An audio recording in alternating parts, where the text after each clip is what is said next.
Hello viewers, welcome to ஜாஸ் சமையல். இன்றைக்கி நம்ம முட்டை குழம்பு எப்படி செய்யறதுன்னு பார்க்க போகிறோம். வாங்க வீடியோக்குள்ளே போகலாம். அன்பென்னும் ஆர்வம் உடைமை, அது எனும் நண்பென்னும் நாடா சிறப்பு. அன்பு பிறரிடம் விருப்பமுடையவராக வாழும் தன்மை தரும்.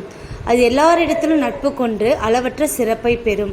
முதல்ல பார்த்திங்கன்னா, நீங்கள் வானலில் வச்சு அதில் தேவையான அளவு எண்ணெயை ஊற்றி கொஞ்சம் சோம்பு, பெருஞ்சீரகம்னு கூட அதை சொல்லுவாங்க, போட்டு சோம்பு பொரிஞ்சதுக்கப்புறம் ஒரு 4 சின்ன வெங்காயம் எடுத்து நல்லா பொடிசாக கட் பண்ணி அந்த சோம்போடு அந்த வெங்காயத்தையும் போட்டு நல்லா வதக்கணும். வெங்காயம் நல்லா பொன்னிறம் ஆகுற வரைக்கும் நம்ம அதை நல்லா வதக்கிக்கிட்டே இருக்கணும். பார்த்திங்கன்னா இன்னும் அந்த வெங்காயம் நல்லா ப்ரௌனிஷாக ஆகலை, அதனால் இன்னும் கூட நம்ம அதை நல்லா வதக்கணும். அந்த எண்ணெயிலேயே அந்த வெங்காயத்தை நல்லா வதக்கிக்கிட்டே இருக்கணும்.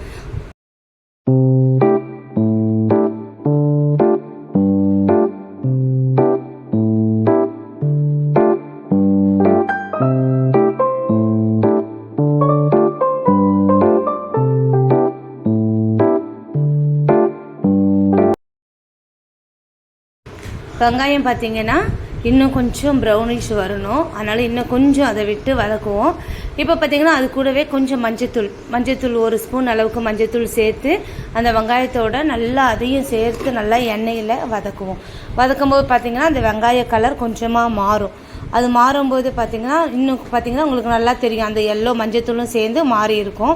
அதுக்கப்புறம் இஞ்சி பூண்டு பேஸ்ட்டு ஒரு 2 டீஸ்பூன் அளவுக்கு இஞ்சி பூண்டு பேஸ்ட்டு எடுத்து அதையும் நல்லா அந்த எண்ணெயிலேயே வதக்கணும். அந்த இஞ்சி பூண்டு பேஸ்ட்டு அதை வதக்கும்போது அந்த ஸ்மெல்லு நல்லா வரும்.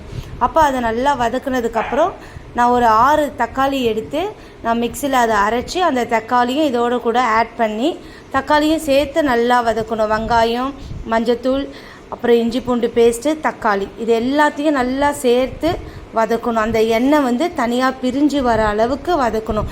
தக்காளியில் இருக்கிற அந்த தண்ணியெல்லாம் நல்லா சுண்டி அது நல்லா கிரேவியாக வரும். அதுக்கப்புறம் தேவையான அளவுக்கு காரத்துக்கு ஏற்ப மிளகாய்த்தூள் அதனோடு கூட சேர்த்து கொண்டு அதுக்கப்புறம் ஒரு 2 கிளாஸ் அளவுக்கு நம்ம அதிலே தண்ணி ஊற்றி தேவையான அளவு உப்பும் போட்டு அதை நல்லா கொதிக்க விடலாம். உங்களுக்கு கொஞ்சம் ஸ்மெல்லு இன்னும் கொஞ்சம் அதிகமாக வேணும்னா சிக்கன் மசாலா 1 ஸ்பூன் அளவு கூட அதில் நம்ம சேர்த்துக்கலாம். நான் பார்த்திங்கன்னா சிக்கன் மசாலாலாம் சேர்க்கலை. அது நல்லா கொதித்ததுக்கப்புறம் அது கூட ஒரு 3 முட்டை நல்லா உடச்சி 3 முட்டையை அதிலே நம்ம ஊற்றி கொஞ்சம் அதை கலக்கி விடாமல் கொஞ்சம் அந்த முட்டை அதிலே வேகட்டும். நம்ம கலக்கணும்னா எல்லா முட்டையும் உடஞ்சி தனித்தனியாக வந்துடும். அதனால் அந்த கொதிக்கும் போது அந்த முட்டையை மட்டும் உடச்சி ஊற்றி கலக்காமல் வேகணும். பார்த்திங்கன்னா முட்டை தெரியுதுங்களா, கொஞ்சம் தனித்தனியாக நல்லா இருக்கும் முட்டை.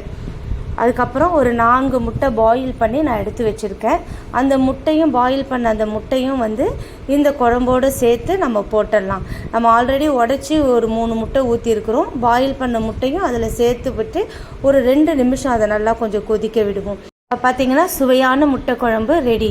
இதை சாதத்தோட, சப்பாத்தி, தோசைக்கு எல்லாத்துக்குமே நம்ம வச்சு சாப்பிட்லாம். ரொம்ப நல்ல டேஸ்ட்டாக இருக்கும். நீங்களும் உங்கள் வீட்டில் செஞ்சு பாருங்கள். Thank you viewers.